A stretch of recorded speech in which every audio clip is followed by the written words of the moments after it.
Hey folks, I'm Rupali, your host, and welcome to my channel Crime Hack. We are listening to the story Mystery of the Catacombish Tunnels. I would be publishing a new episode every Monday, Wednesday, and Friday, so mark your calendars and let's dive right in. Nayak Brothers and the Mystery of the Catacombish Tunnels by Rupali Rajapadhe Roti, Part 1. God, I'm late, Aakash Mehta thought as he sped toward his house on his motorbike. A 20-year-old young man, an aspiring student, and a promising sportsman, Aakash had planned taking over his father's business in due course. He was focused and obedient and looked forward to a bright future ahead. His brother Dev, on the other hand, was the flip side of the coin. Dev had bought his way into the college, craved attention like nobody's business, was flirtatious, and most of all, solemnly believed that their father earned only so someone could spend the dough. How could someone waste money like this and be so non-Gujarati while being born to pure Gujarati parents was a puzzle that Aakash could never solve. Sometimes he wondered if Dev was really his brother. There was only one thing that Dev and Aakash ever agreed upon, that their mother was an ever-concerned, over-concerned mother of all mother hens put together, and that giving her any reason to worry about was an absolute and sheer stupidity. Tonight, the mother hen was waiting while the clock ticked away beyond 9 p.m. Who knew that a small chat with a friend would take so long? I would be getting a call any time now, Aakash thought, growing irritated. Why don't parents understand that one isn't supposed to answer a call while driving? I could meet with an accident for all they care. Just then, he screamed in horror and squeezed on the brakes with all his might. A man's immobile body lay spread across the narrow single-lane road right in his tracks. His bike screeched to a halt adjacent to the prostrate form. His heart beating wildly in his ears, Aakash stood trembling for a moment, staring at the unconscious man. The man was lying with his face down, and Aakash saw no signs of injury. A drunk? He concluded in disbelief, and I almost killed myself over him. The very next thought was cranky. Why can't they find a gutter to commit suicide rather than sending someone to jail for the favor?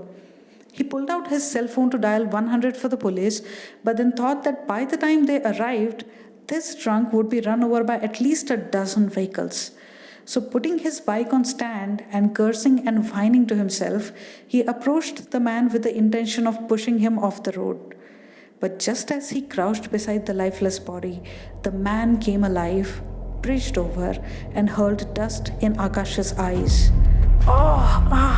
Aakash repulsed, angry and startled at the same time, but lost control and fell on his back.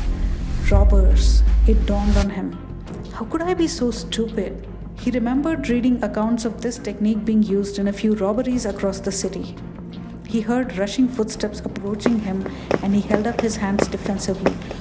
Whoa, you got the wrong man, guys. I've got no money. I'm just a student. He had a gold chain under his round neck tee, but he turned out his pockets to reveal an iCard and a 10-rupee note. See? Nothing for you on me. For a response, something hard hit him on the leg and he howled in pain. What he tried to say, but another blow came to his raised elbow and he rolled over. The blows then just kept coming as he tried to establish a contact. No, please, ow, let me, The remaining words couldn't find their way out as he screamed and howled in pain, and it became clear that it was no mugging. After what seemed like an eternity to Aakash, the beating stopped when he heard a suppressed, urgent voice. Someone's coming, and he breathed a sigh. However, he was dragged off the road by his collar and the beating started again. Aakash couldn't believe that this was really happening. He heard someone urge in a subdued voice, "He has had enough, guys, stop." But nobody would listen to what was being said. This is a real bad dream, he kept telling himself, but the pain was too real for a dream. Please let me wake up, God. I can't take it anymore. At last, the point came when it didn't matter anymore.